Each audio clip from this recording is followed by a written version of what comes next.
This channel does not promote any violent, harmful, or illegal activities. All content provided by this channel is meant for an educational purpose only. দেখুন, একদিকে যখন সন্ন্যাসীদের নিয়ে রাজনীতি এই সমস্ত বিষয়গুলো সামনে এসে পৌঁছেছে, তখনই জমি মাফিয়াদের নিশানায় এবার আশ্রমের সম্পত্তি। শিলিগুড়ির সেবক রোডে প্রায় 1.5 একর জমির ওপর জলপাইগুড়ি রামকৃষ্ণ মিশনের আশ্রয়। অভিযোগ, রবিবার ভোর রাতে কোটি টাকার সেই জমি সম্পত্তি দখল করতে হামলা চালায় একদল দুষ্কৃতী। সন্ন্যাসীদের ঘুম থেকে তুলে বন্দুক দেখিয়ে মারধরের অভিযোগ, এমনকি প্রমাণ মুছতে ভেঙে দেওয়া হয় সিসিটিভি ক্যামেরা। খুনের হুমকি দেওয়া হয় সন্ন্যাসীদের। ভোটের বাংলায় এই ঘটনাকে কেন্দ্র করে রীতিমতো সরগরম রাজনীতি। শিলিগুড়িতে রামকৃষ্ণ মিশনের বিপুল পরিমাণ সম্পত্তি জবরদখলের চেষ্টা। সেবক রোডের পাশে শালুগাড়া এই সেই সেবক হাউস। আক্রান্ত রামকৃষ্ণ মিশন, আক্রান্ত সাধু সন্ন্যাসী একদল ভক্ত।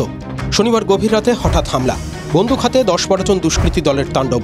অভিযোগ, মারধর, খুনের হুমকি, কিছুই বাদ যায়নি।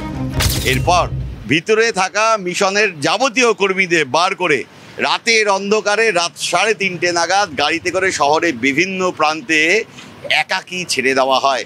তাদের জানিয়ে দেওয়া হয় এই জমি এবং ভবনে ঢোকা চলবে না। ওদের হাতে ছিল কাটারি, ছিল বন্দুক, ছিল রড, ছিল হেলমেট পরেছিল। ওরা হেলমেটের গ্লাসটা সামনে দিকে করা ছিল মুখটা না দেখার জন্য, আর বাংলাতেই ওরা কথা বলছিল।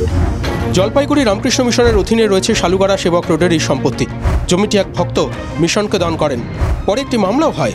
হাইকোর্টের নির্দেশে জমি জটিলতা শুনানি চলছে রায়গঞ্জ বিএলআরও অফিসে। সোমবারই ছিল দ্বিতীয় দফার শুনানি। রামকৃষ্ণ মিশনের যে ল্যান্ডটা রয়েছে ওটা আজকে আমাদের হিয়ারিং ছিল। সেকেন্ড হিয়ারিংয়ে আমরা নোটিশ করেছিলাম। তো রামকৃষ্ণ মিশন একটা পার্টি রয়েছে, সেখানে জন্য ওনারা হিয়ারিংয়ে আজকে উপস্থিত ছিলেন। আইন মাফিক সব এগোচ্ছে, তার মধ্যে হামলা কেন? তাও আবার রামকৃষ্ণ মিশনের মতো প্রতিষ্ঠান আক্রান্ত। এমন একটা জমিতে হামলা যেখানে স্কুল গড়ার কথাই ভেবে রেখেছিল রামকৃষ্ণ মিশন। মিশনের সমাজ সেবাতেও কি কাঁটা হয়ে দাঁড়াবে দুষ্কৃতীরা? শিলিগুড়ির বিজেপি বিধায়ক শঙ্কর ঘোষের অভিযোগ, অত্যন্ত লজ্জার বিষয়। তৃণমূলের দুষ্কৃতীদের কোন অধিকার আছে যে রামকৃষ্ণ মিশনের আশ্রমের যারা সন্ন্যাসী তাদেরকে এইভাবে আগ্নেয়াস্ত্র দেখিয়ে রাত দুপুরে তুলে নিয়ে শহরের বিভিন্ন প্রান্তে ছেড়ে দেওয়া? এ জিনিস চলতে পারে না। এর শেষ আমরা দেখে ছাড়ব। অভিযোগ উড়িয়ে দিচ্ছেন শিলিগুড়ির মেয়র তৃণমূল নেতা গৌতম দেব। এটা অ্যান্টি সোশ্যালদের কাজ, এটা ইলিগাল কাজ।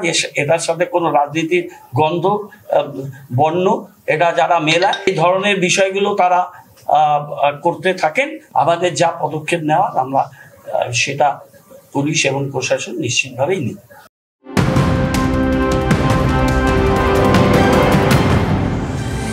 এই মুহূর্তে আরো একটা ব্রেকিং নিউজ আসছে, আপনাদেরকে জানিয়ে রাখি। কয়লা পাচার মামলায় আজ চার্জ গঠন। আসানসোলে সিবিআই বিশেষ আদালতে চার্জ গঠন। আজ চার্জ গঠনের নির্দেশ দেয় বিশেষ আদালত। এই মুহূর্তে গুরুত্বপূর্ণ খবর আরো একবার আপনাদেরকে জানিয়ে রাখি। আজ কয়লা পাচার মামলায় চার্জ গঠন এবং আসানসোলে সিবিআই বিশেষ আদালতে চার্জ গঠন। আজ চার্জ গঠনের নির্দেশ দেয় বিশেষ আদালত।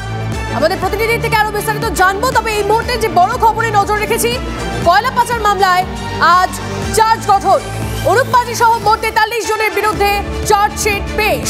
আসানসোল সিবিআই আদালতে চার্জ গঠন। আজ চার্জ গঠনের নির্দেশ দেয় বিশেষ আদালত। এই মুহূর্তের অন্যতম বড় খবর, কয়লা পাচার মামলায় আজ চার্জ গঠন। অরূপবাজি সহ মোট 43 জনের বিরুদ্ধে এই চার্জশিট পেশ। ওয়েদার আপডেট দিয়ে আপনাদের। নিম্নচাপের প্রভাবে সপ্তাহের শেষে প্রবল বৃষ্টির পূর্বাভাস। শুক্রবার উপকূলের 2 জেলায় অতি ভারী বৃষ্টির সম্ভাবনা। শুক্রবার দক্ষিণের আরও 2 জেলায় ভারী বৃষ্টির সম্ভাবনা। বুধবার বঙ্গোপসাগরে নিম্নচাপ সৃষ্টি হতে পারে। শুক্রবার সাগরে গভীর নিম্নচাপ সৃষ্টির সম্ভাবনা। নিম্নচাপের চূড়ান্ত অভিমুখ এখনও স্পষ্ট নয়, তবে অনুকূল বায়ু প্রবাহে বৃষ্টি বাড়বে দক্ষিণবঙ্গে। নিম্নচাপ থেকে কি ঘূর্ণিঝড়, নজর রাখছে আবহাওয়া দপ্তর।